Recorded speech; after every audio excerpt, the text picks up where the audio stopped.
job at blocking him, making it so that Surefour has to fight on the point. Yeah, look, you can see now Rogue forced to back away here. The aggression coming from KAISER, and also the Soldier 76 tactical visor across the point there is forced to back, and I don't know how much Roolf could really have gotten for that one anyway. Most of Rogue had already retreated inside the tunnels here, and you can see uNKOE, even though he's being juggled around, he's still keeping AKM nice and healed up. He's waiting potentially for his sleep dart here, and he misses it though. KAISER's still going to be able to hang around. They want to finish him off, and they do. C9 are on the point, but Rogue can respond. They've weathered the storm well so far. Rogue is playing this so well, actually. You saw at the start of that fight, I think it was Roolf who put the visor, and NoxXx, knowing that they only have one support, he went for the Solar completely alone and shot him down completely alone. Really well played by Rogue here. Again, Surefour denied as he came up behind as well, soon getting the better end of him almost every time. They've got a lot of ultimates, only had to use the Primal Rage there to defend. It's very important for Rogue now, but they're sitting on such a big bank. They've been very disciplined in the way they've received this. They haven't really freaked out too much, but now the Dragon Blade's going to come through, surely. Defense Matrix making a half for AKM to clean up this Genji, but Gods falls regardless. Tesla Cannon is going to cut through that Defense Matrix so quickly. xepheR at least gets a bit of a self-destruct kill on towards uNKOE here, but it's only with his Surefour on the point. Roolf going down to AKM, very vulnerable wherever he was standing, and that's Surefour. It's going to be a 2v1 as well. AKM is not leaving this one up to chance. And it feels desperate here, just blading in with a beat onto Rogue when you know that probably Rogue has their own beat up and they have the nano-visor up.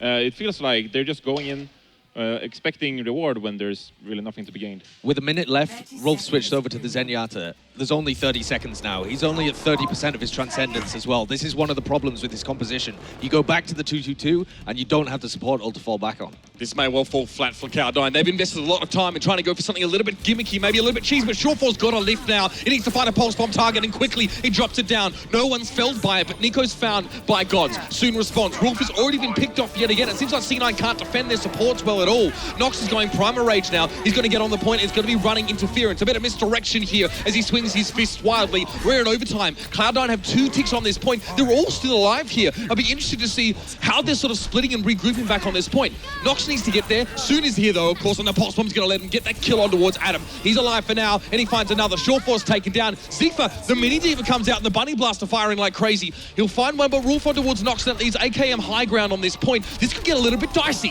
xepheR going low, and AKM now has to lift. Oh, he's just got the tactical visor, but a little too late. He possibly would have been able to take down Gods if that had just come up a couple of seconds earlier, but they managed to clutch it in the end, Cloud9. That was so close to just being a full hold. And that was such a weird fight as well. We saw the engagement, saw the initiation, and sort of 30 seconds in, no one had taken any damage. It looked like both teams were still trying to jostle for position on that point.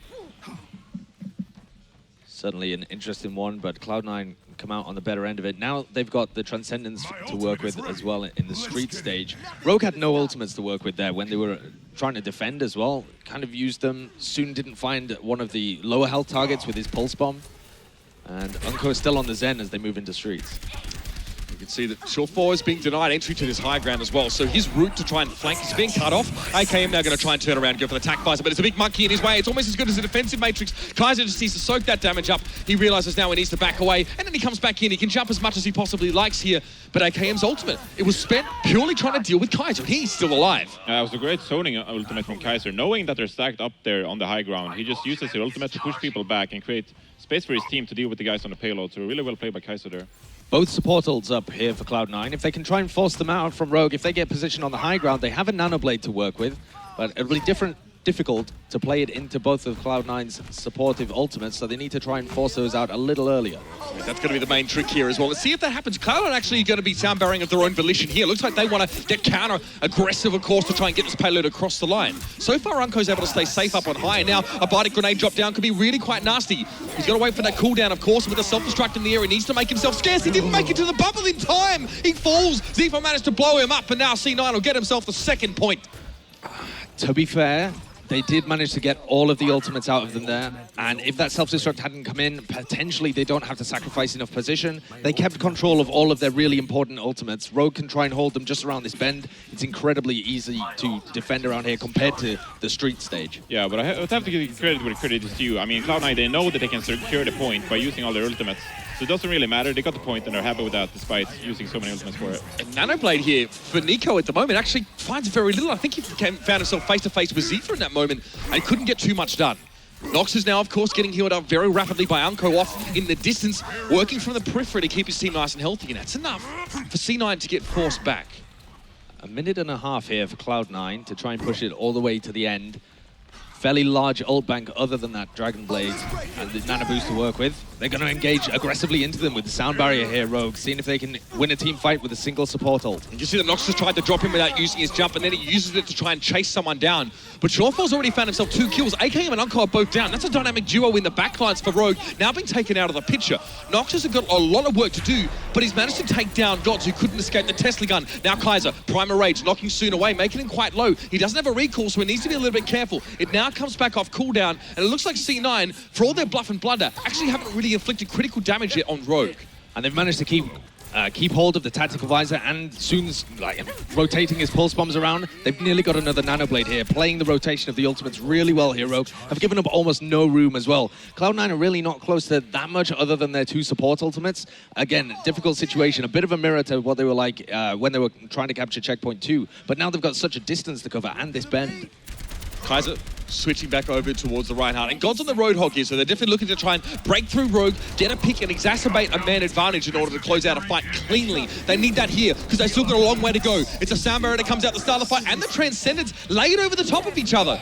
Rogue just disengaged in the face of this. They say, we're going to come back and fight after those expire. And now they do. NoxXx is still felled by Adam, but uNKOE are sort of at their, the rest of Rogue are at their own leisure to sit back. That's a big bio nade. NiCO, he's got a chance to make the most of this now. He's going to charge in. Surefour got dashed through and Adam got sliced through.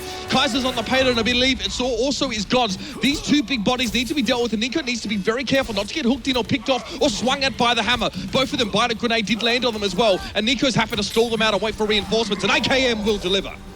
He's used his tactical visor in the previous fight to a high level of efficacy as well. Cloud9 stragglers coming on in. It looks like this is as far as the payload is going to reach, though. Rogue with a really nice defense there. Yeah, it was a really nice defense, but at the same time, if you're Cloud9, I think you're very happy with that, considering the first point, how it looked. I think on the second point, or on the third point rather, after they capped it, they were lacking ultimates, and it didn't look really explosive, probably because of their composition. They were playing the Genji Tracer, Winston D.Va, so they sort of have to engage to look for picks, you know, and sort of snowball off of that, because they used both support ultimates on the second point to cap it off. And as I said, I think it's fine, you know, we use a lot of ultimates to secure the point and you get some more time bank. But after that, I mean, they pretty much automatically lost 2 fights because they just didn't have any ultimates to work with, and they just don't have any explosive characters in their lineup, you know, being able to do anything. Tell us about that last fight as well. When Cloud9 engaged, I mean, they didn't have any of those ultimates. Support ultimates were over, and I mean, you can't Nano Blade in that position, so it's sort of a 1-5. And at the last fight here, they used both support ultimates kind of early, but they didn't get the picks necessary, and because of that, they sort of just felt... It feels like it's high risk, high reward, right? There's no way you finish the map if you use those ults and Rogue just disengage. Well, I mean, you could say 1 support element and you're good for the next fight, but I think when you're playing this composition, it's very risky, especially in the last fight, to just, you know, we're just going to bet 1 support element, and if we die with 1, you know. Well, Cloud9 have got something interesting in the bag here. Yep, this is the complexity composition, Josh. Yeah. It's a Torbjorn and a Orisa really heavily building around this turret as well. This is all of their eggs essentially in one basket for this defense. I mean, for Rogue, it's a bit of a hassle because flankers really struggling against Torbjorn's turret because it's sort of ever-present, and you can't really go anywhere on your own on this point without being tagged up by that, and also being forced to recall if you're Tracer, if you're very vulnerable. And Genji also is in midair having to reflect if he's taking critical damage from that. So I've seen this on Hollywood, from Complexity or ex-Complexity when they were. Let's see if Rogue can break this, or how long it takes for him to figure it out. Yeah. xepheR is the gatekeeper, of course. It's a good composition against Rogue, because I think they're going to have to move NiCO over to the D.Va to try and get the best use out of it, get the best attack that they can. And by then, they've potentially already built up a bit of a snowball, but so far, Rogue are just waltzing in. Yeah, this is about as cheesy as it gets. Adam's going to have to commit himself to the point now and commit himself to the void. winz getting some serious damage done, and look at all the assists coming out there from uNKOE. Damage is being done, Discord orbs are being applied, and Cloud9 are getting decimated. Yeah. Smart from NoxXx there as well. He knew he could damage that turret through the shield. Yeah, and there's very slow play from Cloud9, results in them having very bad spawns. And you can see Rogue just getting so much position here onto Cloud9, and they're just going to be able to spam all the way onto the card. And they're going to use this high ground to get a good engage up. A lot of ultimates up as well. Cloud9 having to make the switches on Adam and xepheR, reset their ultimate economy back to 0. And those two in particular. God's also generated nothing because he fell down so early on in the fight. Roolf had the Nano Blade, but he's fallen. Rogue just, again, so much pressure. And this is Cloud9 being forced into full stagger as well. They're going to struggle to have a full 6 up at this stage because the remaining players are so far extended towards the payload, trying to stall out themselves, that when they fall, it will be out of sync with the rest of their team. But they've actually managed to reinforce the payload to a degree. Get a few players back on it. Now they all go down. So there are 3 C9 players that have respawned, 3 that are respawning in the next 3 to 5 seconds. So it means that C9 is going to take them another 5 seconds on top of that before they can actually contest, and that might not be enough time. Yeah, and because they got these pickoffs when Cloud9 were running to the payload, they know that they don't have to use any ultimates, and Rogue, as a result, have 6 ultimates up here because they're just getting picks without having to use any ultimates whatsoever. Getting free damage. It looks like Cloud9 are almost sending him 1 by 1 over towards the point here. KAISER gets himself a nano boost, but the Transcendence is going to make it hard for him to make that damage stick, and AKM from up above. He's uncontested. He's got the tactical visor. There's hardly any tactics involved there. It's just pretty much press mouse 1 and go for it. But that's how it's done. And Rogue not being stopped. 5 minutes 42 on the clock. This is blistering pace. And loads of ultimates still to work with. I mean, they use 2 fairly powerful ones there, Transcendence and Tactical Visor. And Cloud9 invest their nano boost, so it's a decent trade for them, but the ultimate bank was so heavily in Rogue's favor anyway that they still have all the tools they need to be able to work here. xepheR moving over to the Zarya as well. Soon. Just keeping tabs as well on where xepheR is now as well, just trying to make sure he's aware of the positioning of that Zarya, which is switched over to. NiCO has a Dragon Blade there, fairly lazy swings, just to try and find Adam, knows he doesn't want to put himself in a dangerous position.